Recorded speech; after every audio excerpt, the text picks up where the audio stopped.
सवाल सुनील चौधरी जी आपसे, क्या कहेंगे इस कार्रवाई को लेकर? राम राम, जय जोहार, जय छत्तीसगढ़। देखिए, आज बुलडोजर नहीं चला है, ये न्याय का पहिया घूमा है एक माफिया की ओर, एक आतताई ऐसा व्यक्ति और एक ऐसा पूरा एक गिरोह बना करके लूटने का काम करने वाले व्यक्ति के ऊपर। भारतीय जनता पार्टी की सरकार आई, उसके पहले विधानसभा के चुनाव में हमने कहा था कि किसी भ्रष्टाचारी को, किसी माफिया को छोड़ेंगे नहीं। और आपको याद होगा रसिका जी, हम लोगों ने बुलडोजर लेकर के भी प्रदर्शन किया था। हमने कहा था कि यदि ऐसी कोई इन मामलों में संलिप्तता होगी तो हम कार्यवाही करेंगे। आज माननीय विजय शर्मा जी ने कहा, स्पष्ट रूप से कह दिया है कि सुशासन तो है लेकिन चक्र सुदर्शन भी है साथ में। तो कोई फोटो खिंचवा लेगा, किसी को करीबी बता देगा, तो वो कानून से बड़ा नहीं हो सकता।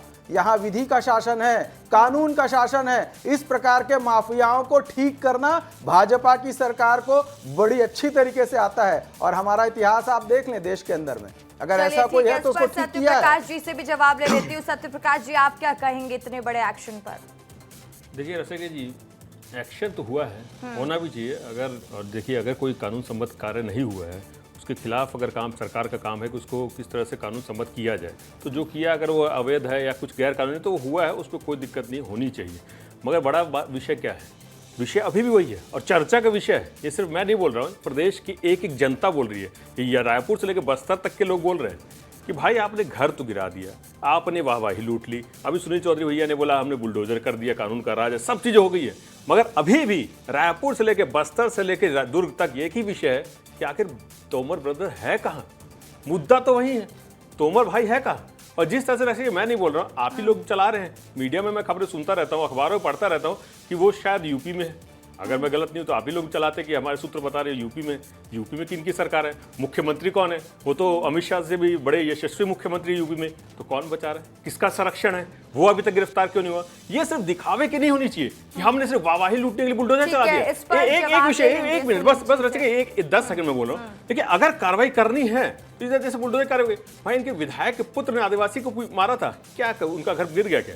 72 घंटे के अंदर लगभग 10,000 हत्या हो गई, कितनों घर गिर गया? आप ये विषय है। ये कार्रवाई तो पहले ही हो जानी चाहिए सत्यप्रकाश जी, क्योंकि आपके सरकार के दौरान भी आरोपी तो छत्तीसगढ़ में ही था ना। जी बहुत अच्छा। ठीक है, मैं लौटूंगी आपके पास। रुद्र अवस्थी जी हैं, वरिष्ठ पत्रकार है।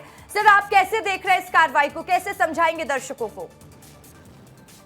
देखिए, मुझे तो एक बात लगती है कि जो सरकार है उसका असर, उसका प्रभाव ऐसा होना चाहिए निश्चित रूप से अपराधियों के ऊपर कि वो अपराध करने के पहले 10 बार सोचें कि भाई अगर हमने अपराध किया तो हम देख रहे हैं पिछले कुछ समय से कि लोगों के बीच में एक जो प्रभाव होना चाहिए, मैं इसे खौफ तो नहीं कहूँगा, पुलिस प्रशासन का ये होना चाहिए, ये इसमें जरूर कमी दिखाई देती है, जिसके कारण से जब अपराध करते समय लोग कई बार इस बात का ध्यान नहीं रखते।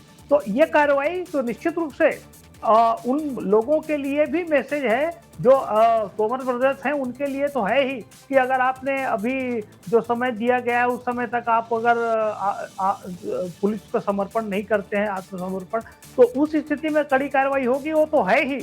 मैं समझता हूं कि ये दूसरे अपराधियों के लिए भी, जो अपराधी प्रवृत्ति के लोग हैं, उनके लिए भी मैसेज है कि अगर आप इस तरह की किसी गतिविधि में पकड़े गए तो उस समय जो आपके खिलाफ कड़ी कार्रवाई भी, कानून है, कोर्ट अपने हिसाब से इस मामले में सुनवाई करेगा। उन्हें जो भी तथ्य होंगे, जो भी साक्ष्य होंगे, जो सबूत होंगे, उसके आधार पर कार्रवाई करेगा। लेकिन लोगों के बीच में, जो अपराध की दुनिया के लोग हैं, उनके बीच में इस बात का असर हो, इसके लिए इस तरह की कार्रवाई मैं समझता हूं कि अगर होती रहेगी तो इसका व्यापक असर होगा। और जैसा कि ये बात भी है कि ये इसी तरह की कार्रवाई एक बराबर, एक समान होनी चाहिए सारे लोगों के मामले में। जो भी अगर पकड़ा जाए, जैसे ये बात कही जाती है कि कोई भी अपराधी कितना भी बड़ा होगा उसे बख्शा नहीं जाएगा, तो ये मैसेज भी आने वाले समय में लोगों के बीच जाना चाहिए कि कोई भी बड़ा से बड़ा व्यक्ति भी होगा उसे किसी तरह से बख्शा नहीं जाएगा।